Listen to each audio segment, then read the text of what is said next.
Salam hörmətli müəllimlər, hər birinizi xoş gördük. Mən FES Akademinin kurikulum üzrə olan təlimçisi Hikmət Mirsalov.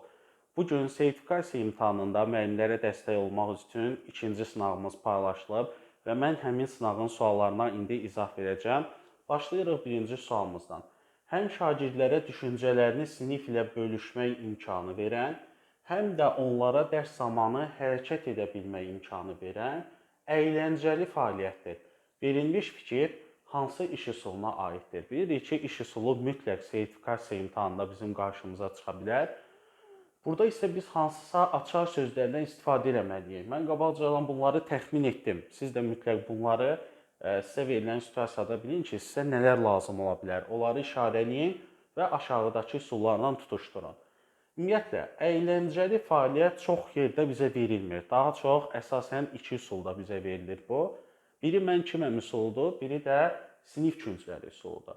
Amma düşüncələrini sinif ilə bölüşmək deyirsə, fikir əsaslandırmaq deyirsə, deməli bu sinif küncləri üsulu olacaq. Çünki mən kiməm üsulunda belə bir ifadə verir ki, məşhur bir alim ola bilər, yazıcı, daha sonra ixtiraçı, bunlar haqqında olan bilikləri əyləncəli şəkildə yoxlamaq.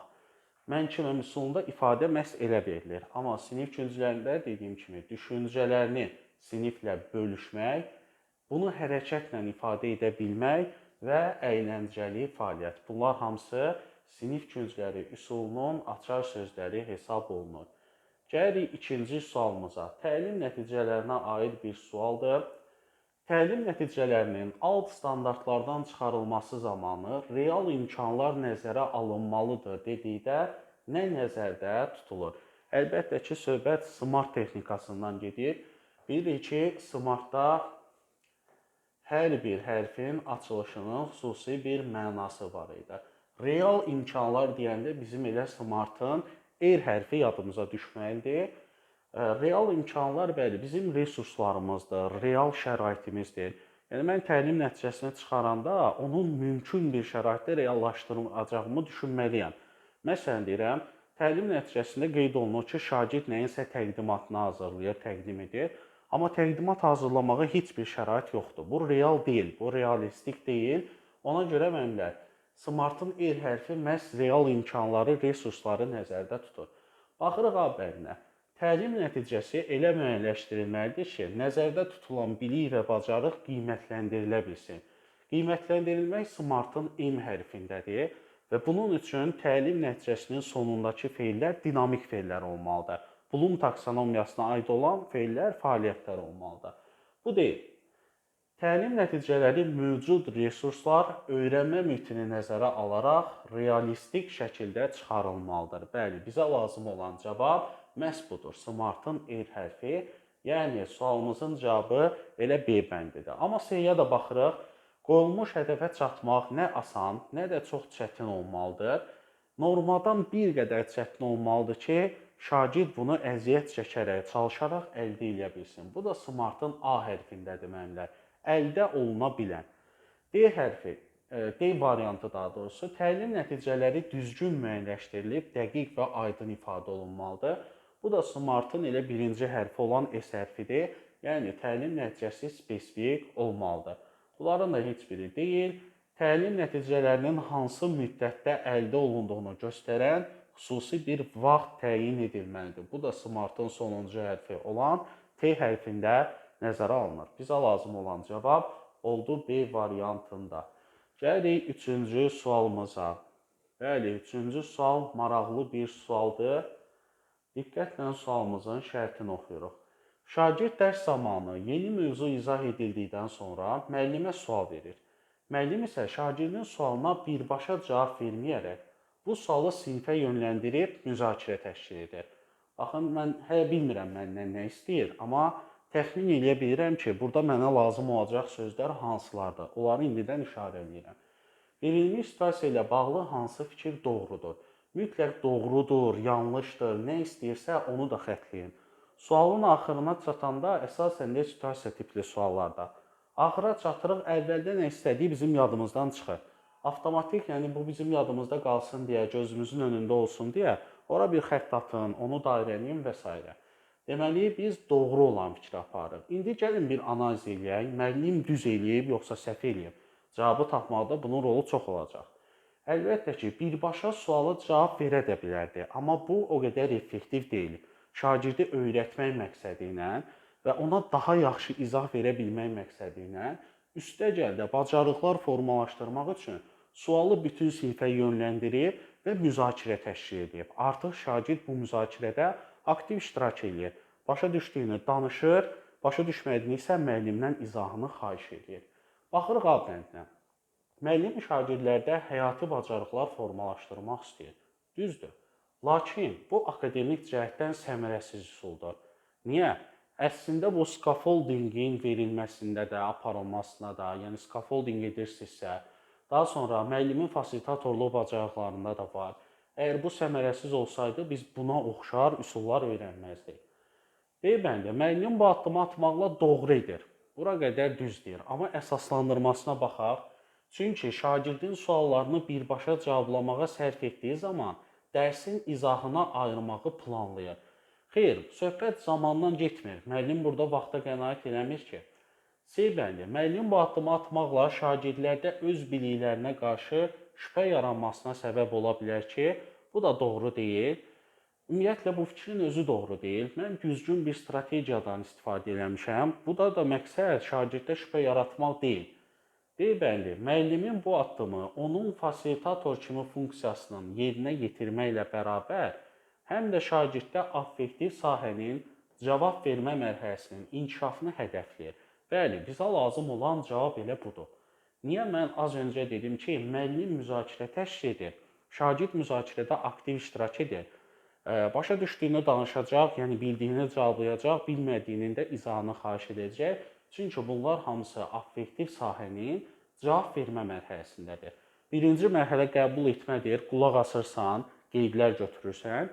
İkinci mərhələ isə cavab vermədir, artıq danışırsan, hərəkətdəsən, reaksiyadasan. Ona görə cavab vermə fikri doğrudur və müəllimin də fasilitatorluq bacarıqlarına görə verilən situasiya tamamilə doğrudur. Bəlli isə səhv fikirdir. Müəllimin bu addımı şagirdlərdə mövzuya maraq oyatsa da, müəllimin fasilitator kimi düzgün qərar vermədiyini göstərirdi. Amma biz gördük ki, müəllimin qərarı elə ən düzgünüymüş. Gəlirik dördüncü sualımıza. Görək bu sual nə haqqındadır? Bəli, qiymətləndirmə sertifikasiya imtahanında 100% sizin qabağınıza çıxacaq bir mövzudur. Diaqnostik qiymətləndirmə ilə bağlı yanlış olanları seçin. Şagirdin yarım ilin sonunda təlim nəticələrinin nə qədər mənimsədiyini yoxlamağa şərait yaradır. Diaqnostik qiymətləndirmə yarım ilin sonunda aparılmır müəllimlər. O həmişə əvvəldə aparılır. Sonda nə məqsədlə aparıla bilər? Təkrar diaqnostik qiymətləndirmə deyilən bir şey var. Bu da yəni yenidən aparılır ki, həmin o inkişaf səviyyəsi ölçülsün. Əvvəl nə nəticə vermişdi, indi hansı nəticəni verir. Amma ümumiyyətlə xarakter olaraq siz bilirsiniz ki, hər bir qiymətləndirmənin aparılma vaxtları var. Yarım ilin sonunda deyirsə, bu summativə aiddir və səhvdir. Səhv olsa da götürəcəm, baxın özümüzü çaşdırmayaq, yanlış olanı istəyir. A-nı götürürəm və harda A yoxdursa, onları cavabdan atıram ki, mənə maneə olmasın. Təlimdə diferensial mühit qurmağa və şagirdin fərdi xüsusiyyətlərinin müəyyənləşdirilməsinə yardım edir. Bu diaqnostikdə var həqiqətən də. Düz olduğuna görə çıxarıram cavabdan. Çünki müəllimlər, diferensial hər kəsə ayrıca fərdi yanaşmaq deməkdir. Diaqnostikdə mən şagirdi yoxlayıram, onun mövcud səviyyəsini, onun bəlkə də öyrənmə tərzini də, intellektini də müəyyən edə bilirəm. Ona görə bu doğru fikir hesab olunacaq. Tədris vahidlərinin sonunda, yəni bölmələrin sonunda şagird nailiyyətlərini müəyyənləşdirirəmsə, bu da diaqnostika aid deyil, sonda aparılmır bu. C-ni də götürürük. Təlim strategiyalarında çevik dəyişikliklər aparmağa kömək edir. Bəli, çevik sözü bəzən müdavim fikirləşir ki, hər gün apardığım formativdir. Mən orada tez-tez dəyişikliklər edə bilirəm. Amma bu formativdə deyil, diqqətli olun. Çevik dəyişiklik eləmək, yəni qabaqcadan davranmaqdır. Bu da diaqnostikin sayəsində olur ki, diaqnostik edirsiniz, diaqnostik qiymətləndirirsiniz. Nə problem varsa artıq onu effektiv planlaya bilirsiniz. Ona görə müəllimlər, çevik dəyişiklik sözü elə diaqnostikdə olacaq. Amma yerdə yazılan şagirdin özünü qiymətləndirmə bacarığı Bu diaqnostikdə deyil, məhz formativdədir. Ona görə səhv olduğuna görə yeni də götürürük. Özünü qiymətləndirmə və yaxud yoldaş qiymətləndirilməsi verilərsə, birinci hissin formativ qiymətləndirmə yadınıza düşməlidir. A, C və Y. Düzgün cavabımız olur D variantında. Gəlirik 5-ci sualımıza. 5-ci sual isə, bəli, maraqlı bir sualdır bu da. Görək bizdən nə istəyir. Müəllim mətndən götürülmüş əsas sözləri lövhədə yazır. Şagirdlərə həmin sözlərlə qafiyələnən bir neçə söz tapmağı da tapşırır. Verilmiş fəaliyyət hansı zəka növünə sahib şagirdlərin marağını cəlb edər? Söhbət Howard Gardnerin çoxnövlü intellekt nəzəriyyəsindən gedir. Burada diqqətli olaq. Baxın, burada mətn verilib, söz verilib, daha sonra yenə söz tapmaq verilib deyə çox müdavimin ağlına birinci verbal lingvistik gəlir. Amma strategiyasına baxın müəllimlər, qafiyəli sözlərlə öyrənmək, qafiyələndirmək. Bu strategiya məhz bizə harda verilib? Musiqi ritmli intellektdə verilib. Ona görə düzgün cavab D bəndi olacaq. Sözdən söhbət getsə də, qafiyəli sözlərdən söhbət gedir. Qafiyə də daha çox musiqi ritmli intellektin amillərindən, parametrlərindən biridir. Bunu da qeyd edərsiniz. Gəlirik 6-cı suala. Verilmiş fikirlərdən biri yanlışdır. Səhv olanı axtarırıq. İllik planlaşma müəllimin bir akademik tədris ili ərzindəki sinif daxili, sinifdən kənar fəaliyyətini tənzimləyən sənəddir. Bu doğrudur. Bilirsiniz ki, planlamada həm sinif daxili fəaliyyətlər olmalıdır, bir də sinifdən kənar fəaliyyətlər də olmalıdır. Yalnız biri olmur, ikisi də olur. A bəndi doğru. Təlim nəticələri mənimsənilməsi nəzərdə tutulan və əvvəlcədən müəyyənləşdirilmiş təlim nailiyyətlərinin konkret bir səviyyəsidir. Tərif doğrudur və mən demişəm ki, fənn kurikulumlarında olan ki, bir neçə termin var. Müdavim bunu səhv salırsa, açar sözlərlə yadda saxlaya bilər. Yəni, əvvəlcədən müəyyən olunan bir də anlayışım var. O da təlim nəticəsidir. Çünki qalan hər şey məlumdur. Dövlətin qoyduğu 6 standartlar var, fənlərin məzmun xəttləri, hamısı bəllidir. Bir dənə bu deyil, yəni təlim nəticəsini müəllim dövlətin qoyduğu standartlardan çıxarır.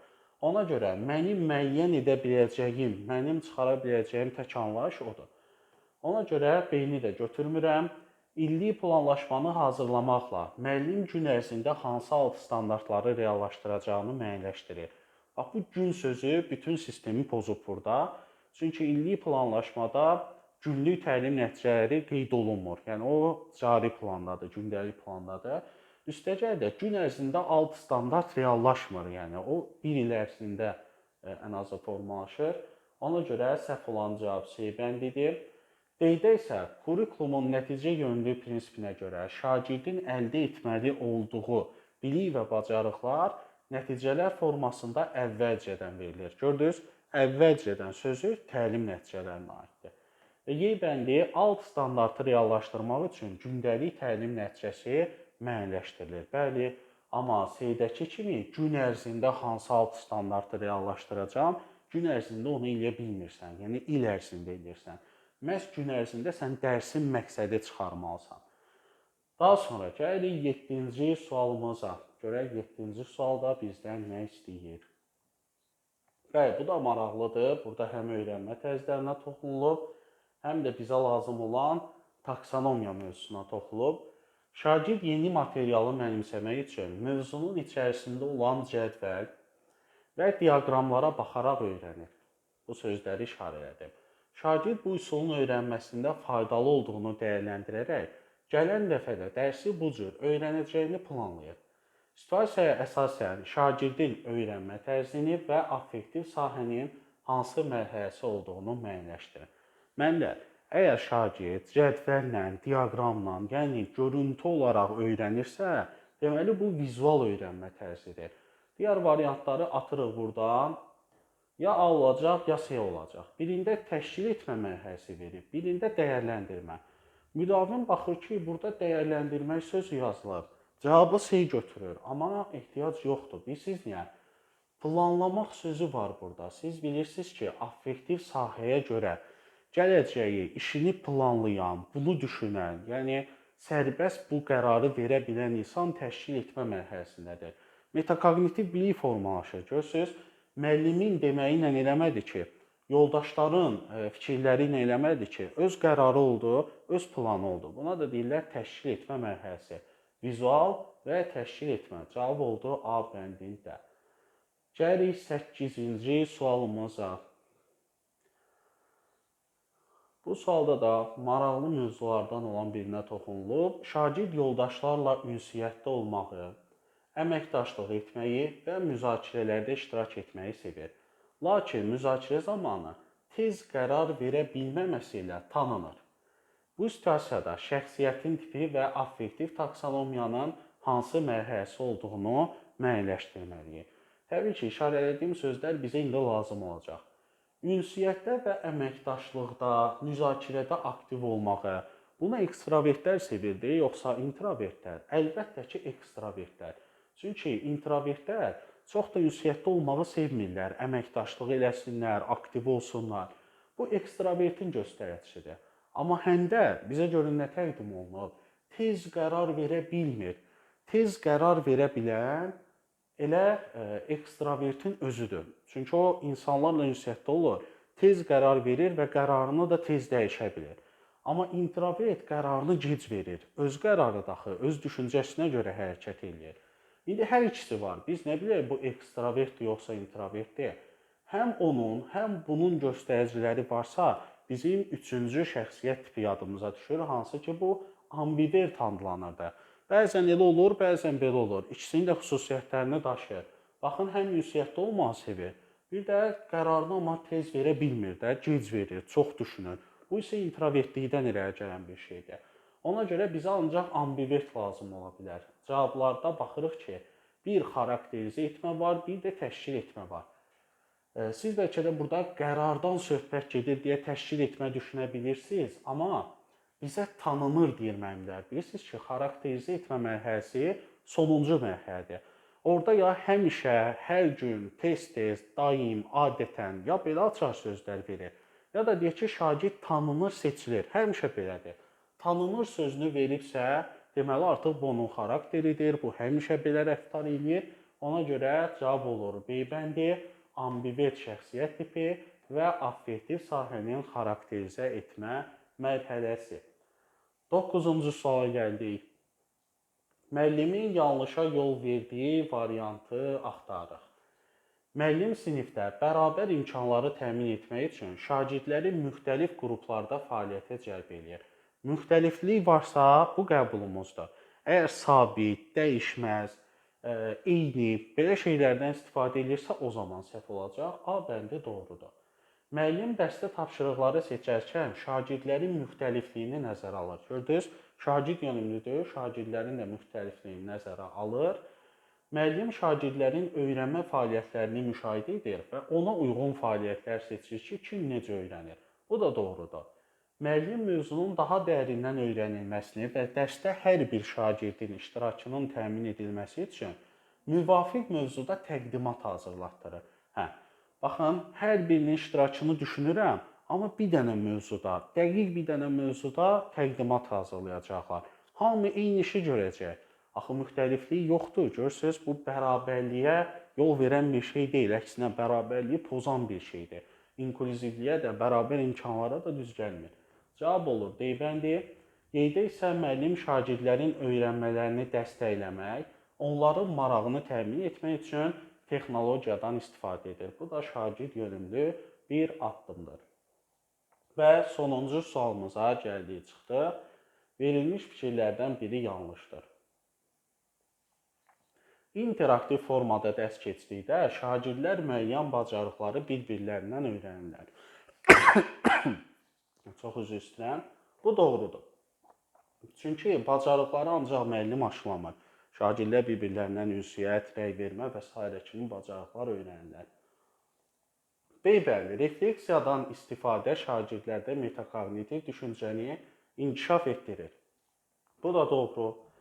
Cəlb etmə ona görə lazımdır ki, dərs zamanı şagirdlərin meyl marağını, potensial imkanını üzə çıxarmaq mümkün olsun. Bu da olar. Şagirdlərin öyrənmə tərzlərini ona görə bilmək lazımdır ki, müəllim şagirdlərin zehni inkişaf səviyyəsini müəyyənləşdirə bilsin. Müəllimlər, aidiyyatı yoxdur deyə D bəndini götürürük. Öyrənmə tərzi şagirdin informasiyanı qəbul etməsində önəm daşıyır, amma zehni inkişafda deyil.